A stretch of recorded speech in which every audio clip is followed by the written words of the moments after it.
Lala, you knew Julian, didn't you? I knew that was coming. A little Good bit. thing we've already talked about all this. Yes, I know Julian. I know him. You guys just went on some dates or hooked up casually. It wasn't, you never like dated him, right? Julian's a love bomber. Yeah, Like, big time. so I literally, can I tell you when I first started talking to him was when I first started working at SUR. And there were certain things that just like didn't add up. Like his mom died twice. There were just like little things. And then I had freshly left my ex. It had been like 2 weeks. And he was talking about like picturing his daughter and Ocean like being step siblings. And I was like, I can barely like finish a quarter of a cheeseburger right now, let alone like thinking of my child having step siblings. It's a lot. And then he just was a hanger-oner. He had his claws in the group. It was very awkward. Did you guys ever talk about the Julian hookup? We did. Yeah? Yeah. I still have tremendous PTSD of like being left out of what other people know. I felt like my ex kind of did that to me, you know, like I would show up places with him and like everyone knew that he was f***ing around on me and I was just kind of the idiot that had no idea. So when that happened and it came out. We did say we can hook up with other people. That was part of the deal. But Julian and I were friends. We were hanging out all the time. And she wasn't the one to tell me, but everyone else knew. Sorry. It took me to like a really funky place.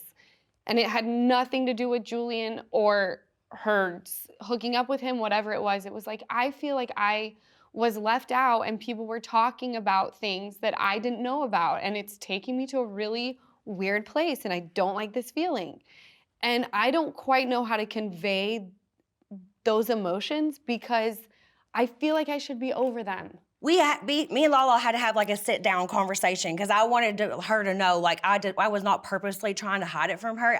I slowly started telling people. Like there were still many people that didn't know about Julian by the time that you found out. Yeah, and I just like put 2 and 2 together. I was like getting my hair done. I was like, Brittany's not hooking up with anybody. He goes, she is. I don't know his name, but he's really close in the friend group.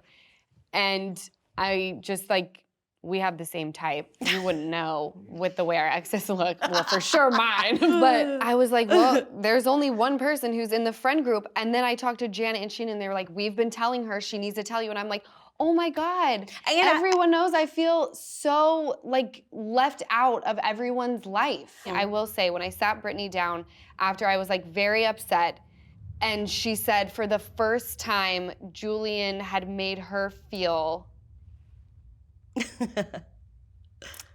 that she was beautiful and like worth something. Yeah. And right then I was like, I'm so sorry that I just projected like all of my feelings onto you because you deserve to feel that way and I'm happy that you felt all of those things. He did make me feel good and it was like I needed that. Like I had no confidence anymore. So like having somebody around that made me feel good was like really good for me and it made me feel really good and I did enjoy my time with him, but he lied to me about so much. We all thought he was a single dad. Yes. Everybody in the friend group, even Jason, even Jax, like Tom Schwartz, everybody thought he was a single dad. And I found out from a fan coming up to me in Vegas to take a photo with me. She was like telling me, she was like, yeah, he lives with his baby mama. Oh my And gosh. he would FaceTime me at home with his daughter. Like I met his kids and everything.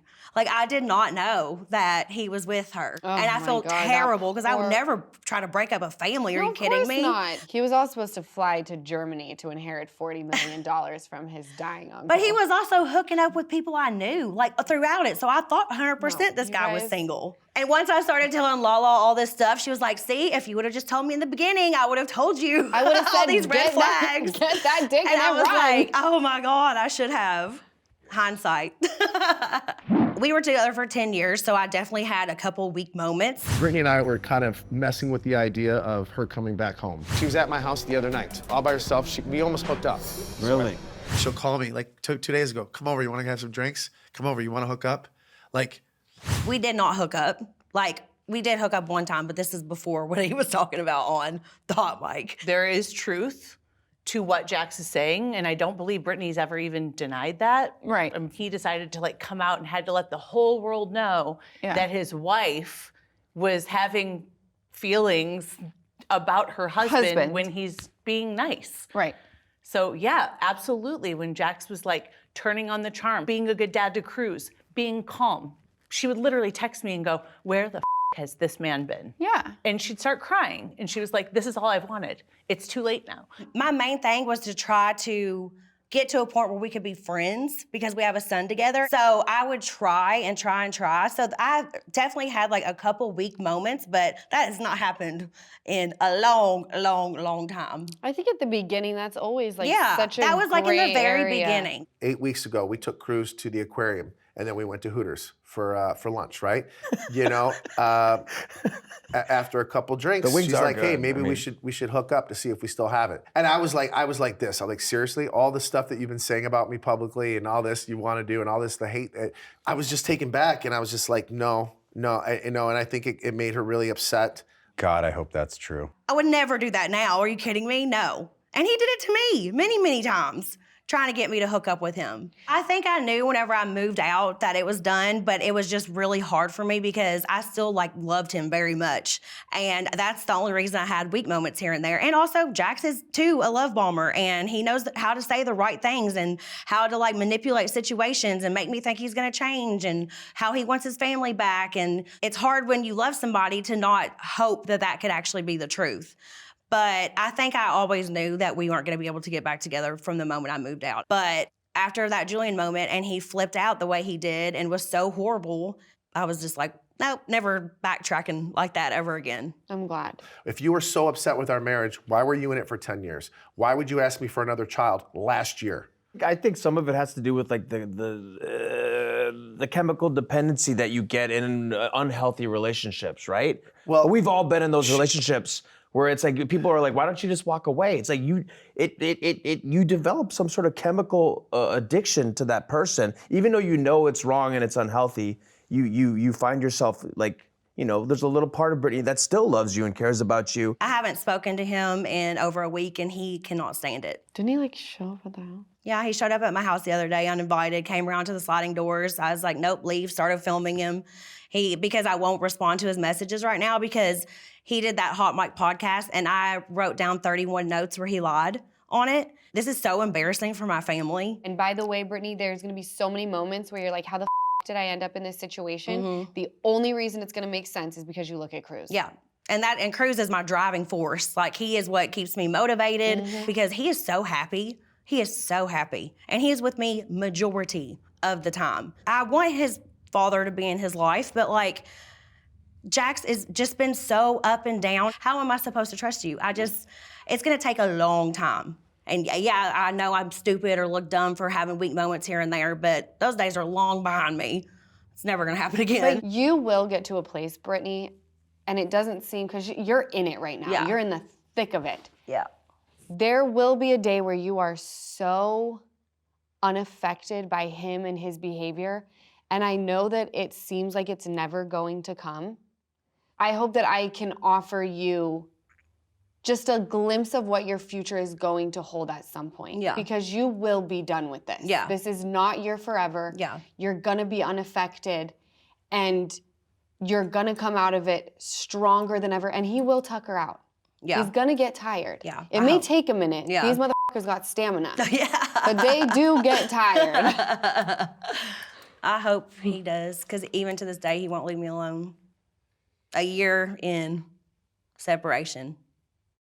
You and Jesse became friendly. I honestly did not think that that was going to happen, even as I went over Jesse's house. He asked me to come over, so I'm like, we'll give him the benefit of the doubt. What's the worst that can happen? And surprisingly, he just started with a very clear-cut apology. You were right about almost everything. And I think like there was a subconscious level where I kind of knew it. From the bottom of my heart, I'm sorry. Thank you. And who the hell am I to not give someone another chance? I absolutely, I knew it wasn't bull. I hadn't spoken to her at all. Like she wouldn't even say hi to me when we were at Jack's bar. And then one of the episodes had aired and Kristen sent me this long text message basically saying, I didn't realize what you were going through. And we started texting, and then, you know, as I started to work on myself, I kind of took accountability for my part in what happened last summer. You bring out any skeletons that I don't already know about my wife, Oh, Michelle's pissed. I will bury you. I didn't like her approach to it, but in the back of my mind, I was trying to fight that I might think that she's like onto something. This suppression of what I actually knew led to resentment, which led to anger, which led to hatred. And you didn't deserve to have me project that on you. And I said to her that like my resentment, it manifested physically as anger and as like slamming my hands and punching and this and that, because I didn't know how to talk it out. I didn't have like the skills at that point. And I basically said, I'm sorry without a but at the end. I don't think it's 100% sincere. It's not sincere at all. I think it's odd, I'm not gonna lie. But I don't get the relationship. I don't see where they're gonna be hanging out throughout the week. I was with Isabella, Luke, and Kristen for the Super Bowl at their friend's house. They came down for a weekend in Newport and stayed down there for the weekend. Isabella and I have been over their house a couple times. Believe it or not, I think I've spent the most time with Kristen and Luke. And I actually talk with Luke on the phone probably more or text more than I do anybody else. I mean, I charged down the hallways last year and now we're like doing family bonding time at his house. So it's been an interesting change. The apologies that I saw from Jesse, it seems sincere. I will say though that I've never gotten an apology for the hallway brawl. It wasn't about me. Yeah, it wasn't I about know. you. That's okay, but I'm fine. By the way, the only reason I knew that Jesse was a complete asshole was because Doute was like very, very vocal about what a piece of he was. Like back in the day, like before the Valley even started or anything, like this was around like Stassi and Katie times. Like they hated Jesse. So they didn't want him to be around them like at all. It's just so ironic to see like what a shift and change from the both of them. The only thing they had in common is that they don't like me. I'm always for people getting over crap and their fights and stuff. I just wish that it would have been with Michelle over Jesse. Well, Kristen knew Michelle's been lying this whole time, and Michelle didn't reach out. Like, Jesse was just more active, more friendly, wanting to squash it. What was Michelle lying about? Cheating. Because she had a boyfriend for a year. Oh, there we all said it. I mean, Michelle just didn't give me that open door at all, and I tried really hard with her for a really long time, and she refused. And when Luke started developing a friendship with Jesse, I just started seeing like a vulnerable side to Jesse. I saw like a humorous side to Jesse. I saw like things that I actually like to be around. I mean, I still care about Michelle. I don't have anything against Michelle. It's just like, we just don't click anymore. I think we've done the best that we could. We can be in the same room together and say hello and have very small talk, but I don't think we can ever go back to the way things were. Never say never. These groups are resilient. And, you know, she's about to be a mom. I feel like there is something that even when you're not close with someone, once a child comes into this world, there's something that just brings the moms together. You know, I mean, I've probably said it a million times I'd never be friends with Stassi again. And then we both have kids, and there's just something about that that brings you together. So. Tom, you give Jax a brief update on Schwartz and Sandy's. How is the bar doing? It's doing. Now that the bar is closed, how are you doing? Honestly, I think I'm still processing everything that happened, but I'm in a really good place right now. I'm at least proud to say that I can walk away knowing that I put everything I had in that place. Almost all of my money. Lord knows I over-leveraged myself. I feel like we never were fully accepted or embraced by the neighborhood, but I'm proud of that place. No, man. I really love Schwartz. Every time I was there, man, you were all in. You were helping people. You were behind the bar. Yeah. You were always busting ass. You were there all the time. You were so good to your employees. Everybody loved you there. I mean, you literally, I think you spent more time there than you did in your house. You were the best bartender I ever had. Though, just Thank FYI. you, Jesse. But I'm also Scotch with a single rock, so it's not that difficult. I have closure now. I have like a newfound sense of peace that I haven't felt in a long time. It was just like perpetual, constant anxiety when you're hemorrhaging money and you know that this place with your name on the side of the building is, you know, not doing as well. Your employees are suffering now. They can't pay their bills. It's just a lot. I think I was too soft before that bar. If anything, now I feel like I have so much more life experience. I have more grit, more gravitas.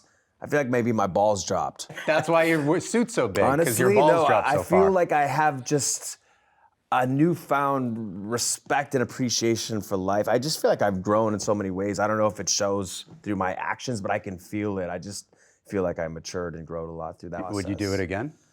Whoa, I would never put my name on the side of a bar again. Yeah. And even now, even having a bar with my name on it, I wish And I I would would have never put my name on a lease again, especially not to the tune of $25,000. Never use your own money. I do love it. I do love it. For better, for worse, I do love being in the bar restaurant industry. I miss the sense of community that I developed in there. You know what I mean? Are you and Sandoval still talking and still close? Has your friendship survived this? Short answer is yes. Long answer is a little more complicated. It put a lot of tension on our friendship. It really, like, the financial aspect really put our friendship to the test. And unfortunately, almost destroyed our friendship at one point.